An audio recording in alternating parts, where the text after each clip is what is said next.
का वोटर है तो ये जानकारी उनके लिए बहुत बहुत जरूरी है। चुनाव आयोग ने सिर नाम का एक नया अभियान शुरू किया है जो सीधे तौर पर वोट देने के अधिकार से जुड़ा हुआ है। चलिए इसे जरा समझते हैं। देखिए, ये अभियान 2 फेज में होगा। पहला फेज 4 नवंबर 2025 से शुरू होगा, जिसमें बूथ लेवल ऑफिसर्स यानी BLOs घर घर आकर वोटर्स की जानकारी को वेरीफाई करेंगे। अब इस पूरी प्रक्रिया का जो आधार है वो बहुत सरल है। 2025 की जो वोटर लिस्ट है उसकी तुलना सीधे सीधे साल 2002 की लिस्ट से की जाएगी और इसी तुलना के आधार पर हर वोटर को A से लेकर F तक 6 अलग अलग कैटेगरीज में बांटा जाएगा। मतलब 2002 की वो लिस्ट ही एक तरह से सब कुछ तय करने वाली है। तो सवाल ये उठता है कि किसी को कौन सी कैटेगरी मिलेगी। इसके लिए ना 2 मुख्य चीजें देखी जाएंगी। पहली, वोटर की उम्र, और दूसरी, 2002 की वोटर लिस्ट में उनके परिवार का नाम है या नहीं। ठीक है, तो सबसे पहले ग्रुप को देखते हैं।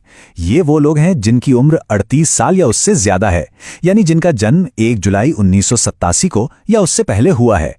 अगर उनका नाम 2002 की लिस्ट में मिल जाता है तो उन्हें रखा जाएगा कैटेगरी A में, और अगर नाम नहीं मिलता तो उन्हें डाल दिया जाएगा कैटेगरी B में। एकदम सीधा सा हिसाब है। अच्छा, अब आते हैं दूसरे एज ग्रुप पर। यह है 22 से 38 साल के वोटर्स, जिनका जन्म 2 जुलाई 1987 से 2 दिसंबर 2004 के बीच हुआ है। अगर इनके माता या पिता दोनों में से किसी एक का भी नाम 2002 की सूची में है तो उन्हें मिलेगी कैटेगरी C।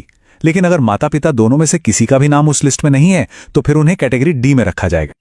और आखिर में बात करते हैं सबसे यंग वोटर्स की, यानी 18 से 21 साल के वोटर्स की। यहां पर नियम थोड़े और सख्त हैं। इन्हें कैटेगरी E में आने के लिए माता और पिता दोनों का नाम 2002 की लिस्ट में होना जरूरी है। अगर एक का भी नाम नहीं मिला तो उन्हें सीधे कैटेगरी F में डाल दिया जाएगा। तो ये जो ABCD कैटेगरीज हैं, इनका आखिर मतलब क्या है? इसका जवाब मिलता है हमें दूसरे फेज में। आपकी कैटेगरी ही ये तय करेगी कि आपको अपना वोट देने का अधिकार बनाए रखने के लिए कौन से और कितने डॉक्यूमेंट्स जमा करने पड़ेंगे, और कुछ मामलों में अपना वोट देने का अधिकार बचाने के लिए इतने डॉक्यूमेंट्स तक देने पड़ सकते हैं। चलिए इस टेबल को जरा ध्यान से समझते हैं। अगर कोई कैटेगरी A में है तो बहुत बढ़िया, उन्हें कोई प्रूफ नहीं देना होगा। B, C और E कैटेगरी के लोगों को सिर्फ अपना एक प्रूफ देना होगा। लेकिन कैटेगरी D वालों को अपना और अपने माता या पिता में से किसी एक का यानी कुल 2 प्रूफ देने होंगे। और सबसे ज्यादा कैटेगरी F वालों को अपना और अपने माता पिता दोनों का मतलब कुल 3 प्रूफ पेश करने होंगे। और सबसे जरूरी बात, अगर ये प्रूफ नहीं दिए जा सके तो मतदाता सूची से नाम हटने का पूरा खतरा है। तो अब सबसे बड़ा सवाल, आखिर किया क्या जाए? घबराने की जरूरत बिल्कुल नहीं है। कुछ बहुत आसान कदम हैं जो अभी से उठाए जा सकते हैं ताकि आगे चलकर कोई भी परेशानी ना हो। तो सवाल यह है कि पहले फेज की तैयारी के लिए हम अभी से राइट नाउ क्या कर सकते हैं?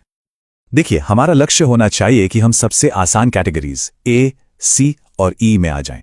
इसके लिए क्या करना होगा?